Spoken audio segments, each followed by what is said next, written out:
बिना खोए कभी कोई कुछ पाता है? मैं क्या छीन सकता हूं इससे, ये तो तुमने देख लिया, पर मैं इसे क्या दे सकता हूं, ये नहीं देखना चाहोगे। मां से दूरी का दुख सहकर यदि ये तक्षशिला में भावी मगधपति होने की योग्यता प्राप्त कर लेगा तो कितनों के दुख मिटाने वाला बन सकता है ये, कितनों के काम, कितनों का भला, क्या कुछ नहीं कर सकता ये। और फिर अखंड भारत का सम्राट बन गया तो अपने साथ साथ अपनी मां का नाम भी इतिहास में अमर कर देगा। ये सुख भला मिल सकता है हर किसी को? नहीं, पर समय से पहले व्यर्थ काल्पनिक सोच मूर्खता होती है वत्स। अभी इसकी तीसरी परीक्षा हुई कहां है, उसे तो हो जाने दो। जब स्वतंत्रता के लिए आत्मा को बेचने का प्रश्न सामने आएगा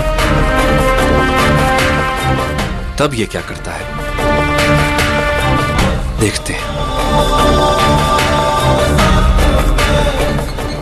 यदि अपनी मुक्ति के लिए वो हामी भरता है तो इस परीक्षा में हार जाएगा वो, क्योंकि फिर यह साबित हो जाएगा कि उसने अपने स्वार्थ के लिए, अपनी स्वतंत्रता के लिए अपने सभी साथियों के हित की बलि चढ़ा दी। मैं चंद्रगुप्त को आत्मा की इस परीक्षा में हारा हुआ घोषित कर दूंगा। तुम स्वतंत्र होना चाहते हो? बिल्कुल। और जीवन में कुछ भी मूल्य चुकाए बिना नहीं मिलता। प्रश्न यह है, तुम स्वतंत्रता पाने के लिए क्या मूल्य चुका सकते हो?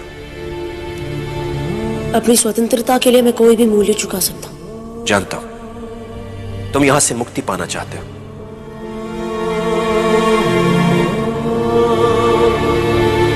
क्योंकि तुम्हारे मन में अपनी मां को मिलने की तीव्र इच्छा है, क्योंकि तुम्हारी मां में ही मुक्ति छिपी है। प्रश्न मूल्य का है। अपनी मां के पास वापस जाने के लिए मैं अपनी जान तक दे सकता हूं आचार्य। अगर अपने साथियों को मिली सभी सुविधाओं के बदले यदि तुम्हें मुक्ति मिले तो सोच समझकर उत्तर देना चंद्रगुप्त। एक तरफ तुम्हारी स्वतंत्रता है जिसमें मां से मिलने की संभावना है, और दूसरी तरफ अपने साथियों को दिलवाई गई सभी सुविधाएं। किसे चुनोगे? उत्तर क्या है तुम्हारा चंद्रगुप्त? मुझे स्वतंत्रता चाहिए।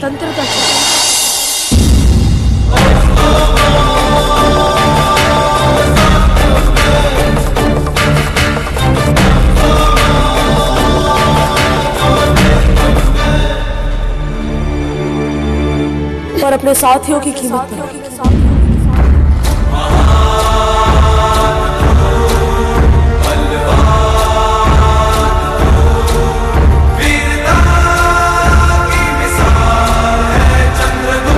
इन सब ने भरोसा किया है मुझ पर, और इन सब ने जो पाया है वो उनसे छीनकर मुझे कुछ नहीं चाहिए।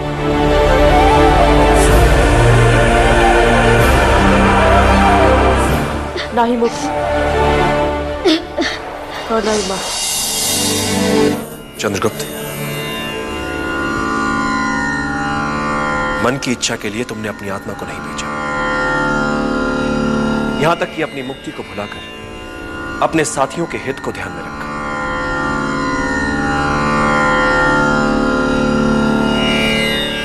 साधु चंद्रगुप्त, साधु। आत्मा की परीक्षा में तुम जीत गए।